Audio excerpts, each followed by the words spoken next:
La fondation Orange, c'est une belle fondation depuis plus de 35 ans, qui soutient des projets dans 27 pays. Mon parcours, je viens plutôt de la communication, je viens plutôt de l'image. Du monde de l'internet, aussi du CD-ROM, de la culture, de projets ludo-éducatifs. J'ai bien sûr un engagement solidaire depuis de nombreuses années. Ça a commencé par des causes comme le sida avec AIDS, ACT UP et SIDA Info Service. Et puis après des associations d'accompagnement de jeunes à l'hôpital, d'inclusion et puis plus récemment de projets pour des femmes. Je suis un troubadour de l'altérité. J'ai le privilège d'être aveugle et d'avoir vécu en France et d'avoir pu faire des études d'ingénieur, d'avoir été banquier, trader, puis ensuite d'avoir fait du conseil aux politiques, d'avoir été élu, et puis depuis une dizaine d'années, je suis consultant, conférencier, formateur, donc j'accompagne des entreprises sur le chemin de l'altérité et je conseille des entreprises dans leur politique inclusive.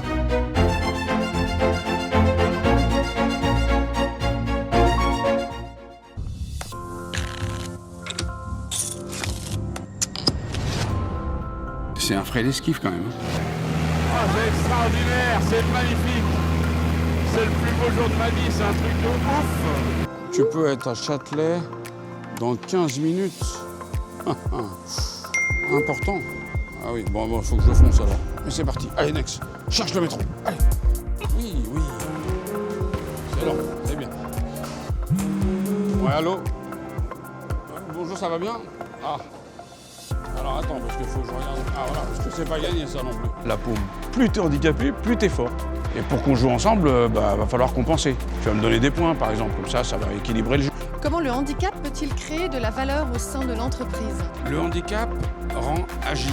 Cette intelligence du déséquilibre nous rend capable d'exporter, nous rend capable de chercher de manière innovante. J'avais jamais rencontré Monsieur Bouaka, c'est la première fois et je m'en réjouis. Ce montage, je le trouve formidable parce que c'est vrai que ça montre que vous avez fait de votre handicap une force, la capacité de pouvoir s'adapter aussi à des situations qui s'imposent à vous, qui s'invitent aussi dans votre quotidien. Et puis vous les surmontez, vous les dépassez, vous arrivez à mener votre vie, vous avez un parcours magnifique, vous croquez la vie à pleines dents et je trouve que c'est hyper positif, vous êtes d'un optimisme qui pourrait inspirer beaucoup de personnes. Donc merci en tout cas parce que j'avais pas vu ces vidéos et elles sont super. Merci beaucoup.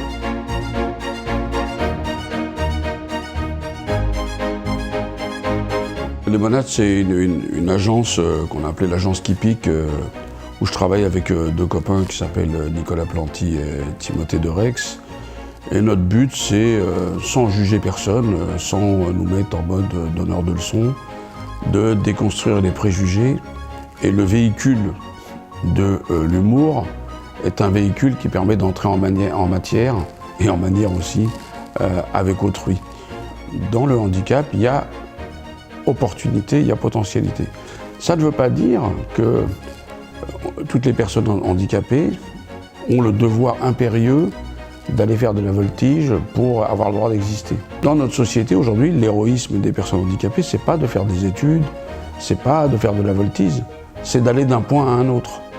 Donc par ces vidéos, on souhaite sensibiliser sur l'opportunité qu'il y aurait à bâtir une société dans laquelle le handicap est une modalité parmi d'autres de l'existence. Ces vidéos, elles visent à sensibiliser la société sur, en particulier on essaie d'identifier des irritants, c'est-à-dire des choses qui ne coûteraient pas cher à modifier et qui changeraient la vie de tout le monde. Parce que pour moi, la question du handicap est marginalement une question d'argent. C'est une question davantage de prise en compte sociétale. Le handicap, c'est un écart à la norme parmi d'autres.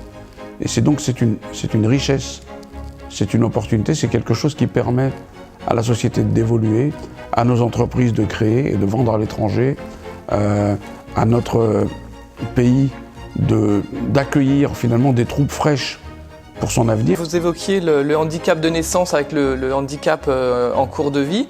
Est-ce que ça change quelque chose dans la façon d'appréhender son handicap, dans la façon de s'engager aussi pour changer les politiques publiques. Est-ce que ça change quelque chose Sans doute, hein, les types qui arrivent, c'est des juniors, alors que nous, on a eu le temps d'apprendre le métier. Non, mais bien sûr que moi, je me suis construit avec la cécité. Il est probable que les premières années, quand vous êtes dans un processus de perte de vue, c'est compliqué.